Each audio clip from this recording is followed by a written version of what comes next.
Welcome back to Paul's Tech News and welcome to July 2023, a month that traditionally kicks off with the whole world joining together in harmony to say in unison, Happy Birthday America, or so we US citizens assume, because everyone is looking for an excuse to throw a party, and the founding of our great nation seems as good a reason as any. So whether you're located here or anywhere else in the world, it's never too early to fire up that grill, ice down some drinks, and engage in ritualistic 4th of July festivities, such as getting cramps from swimming too soon after horking down that burger, or burning off 50 to 100% of your body hair while attempting to hurdle a 20-foot patriotic fountain firework conflagration. But don't forget the tech news while you're at it. There was a surprise new CPU launch announced by AMD and Micro Center this week. The RTX 4060 debut fell flat despite Nvidia's best attempts to support it, and since it is summer, the Steam Summer Sale is on to distract you from all those alternative outdoor activities, if you'd rather avoid sunstroke and poorly aimed bottle rockets.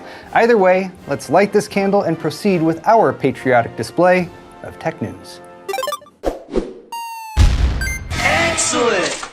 Today's video is brought to you by the Corsair iQ Link System Hub, a single small controller that manages all of your system cooling and RGB lighting. The iQ Link System Hub mounts magnetically to your case and can control up to 14 devices, 7 per port, with daisy chain support so you can simplify your cable management while still enabling glorious synchronized RGB. Corsair's iQ software can automatically configure iQ Link components while enabling precise fan speed control and real-time system monitoring. Click the sponsor link in the video's description for more on the Corsair iQ Link System Hub. Rumors of one last AM4 CPU coming to market from AMD started up a couple weeks ago, but they were limited and difficult to confirm. But that all changed Friday morning when a news embargo lifted to confirm that, yes, AMD is launching a 6-core Ryzen 5 5600X3D CPU, which will sell exclusively through Micro Center for $230 US. The new Vcache-enabled processor goes up for sale July 7th and sports a 4.4 GHz boost clock, a 105 watt TDP, and 96 megabytes of L3 cache, which has proven quite effective for boosting game performance, hence the popularity of the 5800X3D. The 5800X3D currently sells for about $280 though, so it's a tough call between the two if you need a couple more cores for CPU workloads. The 5600X3D will see limited availability, in part because AMD is making use of CPU dies that were originally supposed to be 5800X3D processors. It's a good way to provide customers with a lower priced alternative, while also making use of silicon that perhaps had minor defects that meant they couldn't be sold as 5800X3Ds. The Micro Center exclusive also has pros and cons though. The deal was set up in part to promote the opening of Micro Center's new Indianapolis location, but it also means that PC builders looking to snag a 5600X3D will need to visit one of the retailer's 17 brick-and-mortar stores in person, which is more convenient for some than for others. It also means that the 5600X3D will only be up for sale in the US, which is disappointing for people outside our great nation, but those people probably haven't considered that it's our birthday, precious, and we wants it. That was horrible. I don't care. Moving on. Meanwhile, the embargo lifted for NVIDIA RTX 4060 reviews on Monday, at least for a select few reviewers who agreed to accommodate NVIDIA's manipulative pre-review restrictions, and then the actual embargo lifted Wednesday for full reviews, followed by the 4060 going up for sale on Thursday. Monday's early pre-reviews were met with mixed feedback because NVIDIA required that only one game be tested, Cyberpunk 2077, and that DLSS, ray tracing, and frame generation numbers be shown, which NVIDIA is heavily leaning on to try to prop the 4060 up as a good card that deserves to be a X60 class GPU in their lineup. But as many have pointed out, DLSS frame gen isn't just free frames. It can actually increase latency at the same time, as generated frames are not new frames with updated game data. And that's not a good thing, particularly for competitive online gaming. It sounds like NVIDIA wants to do more of these pre-reviews in the future, so just remember that if you see early reviews, you're watching more of a hype-building commercial for what NVIDIA wants you to see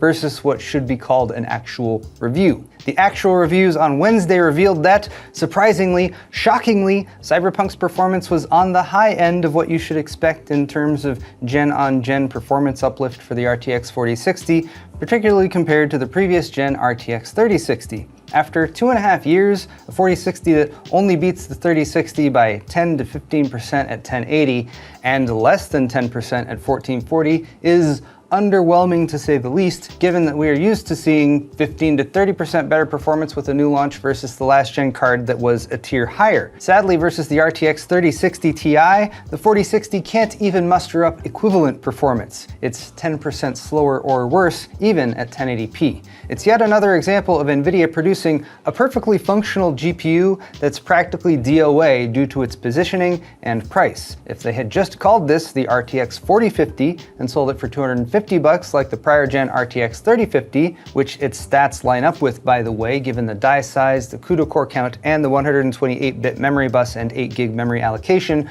the reviews would likely have been glowing, or at least not particularly horrible. But Nvidia wanted more money. I didn't review the 4060 because I'm in the midst of partially demolishing my house, but if I did, that would have been my title. The RTX 4060. Nvidia wanted more money. Speaking of money, if you've got some of that and you don't need a new GPU, why not check out the Steam Summer Sale, every PC gamer's favorite seasonal sale where you buy a bunch of new games that you'll probably never even play. But it's not just the games. Steam's Steam Deck, which is made by Steam, is also on sale for up to 20% off. Not a bad markdown. The base model is $360, the 256GB version is $450, and the top tier one is $520, down from $650, which is the biggest discount from this set. The Steam Deck dock is 20% off as well, down to $71.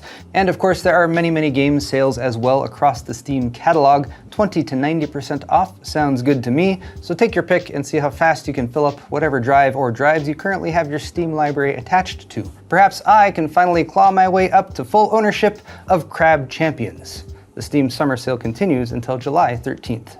Speaking of things that might be in your pants, it's time for Tech Briefs. Last week I talked about how AMD doesn't want to give a straight answer to whether or not they're contractually blocking AMD-sponsored games from adding NVIDIA DLSS support. And they still haven't, even as more tech media ask them that question directly, including Gamers Nexus and PC Gamer this week. So when it was revealed Tuesday that AMD is exclusively partnering with Bethesda for the much-anticipated game Starfield that is slated to launch September 6th, naturally there were many PC gamers who said, "Oh, great, I bet that means no native DLSS support for Starfield." And yet again, AMD will not comment on whether Bethesda can or will be including DLSS support for the title. And when we receive no information on something like this, we just have to assume the worst. It seems highly likely that AMD is in fact blocking DLSS support in titles they sponsor. What a shitty, pathetic thing to do. Or maybe they didn't do it. All they have to do is make a statement that contradicts all these rumors, if they can. Most of us are already underwhelmed and frustrated with the current generation of GPUs on the market,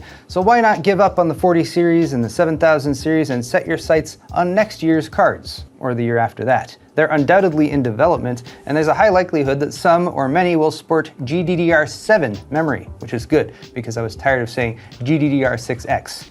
What does the X even do, anyway? Micron's CEO told Tom's Hardware that their GDDR7 will be available in early 2024 with plenty of time to spare for next-gen GPUs, and will likely see variants of this memory from Samsung and SK Hynix as well. GDDR7 uses less power and bumps bandwidth up to 36 gigabits per second, a nice boost over GDDR6 and GDDR6X, which hit 18 and 21 gigabits per second, respectively. I guess that's what the X does. Speaking of the Steam Summer Sale a few minutes ago, if you had your sights set on a Steam Deck, but were also considering the recently launched Asus ROG Ally, take this into consideration. Reports are cropping up this week that the handheld gaming device's SD card slot is overheating, or at least the area around it is, since it's positioned right by the exhaust port where all the hot air gets directed. Users on Reddit have reported failed micro SD cards, and one even said the heat got hot enough to cause the card to auto-eject by itself. Asus is apparently aware of this problem and has acknowledged it, but an official fix has yet to be published. Let's finish out today with a quick plug for a fundraiser / giveaway that's currently live thanks to the folks at iBuyPower and HYTE. They've partnered with the PCMR subreddit with the goal of raising $5,000 for St. Baldrick's Foundation, a nonprofit organization dedicated to funding the best childhood cancer research. So if you'd like to help conquer kids' cancer, check out the links in the video description to donate and/or enter the giveaway, with new prizes unlocking as donation milestones are reached.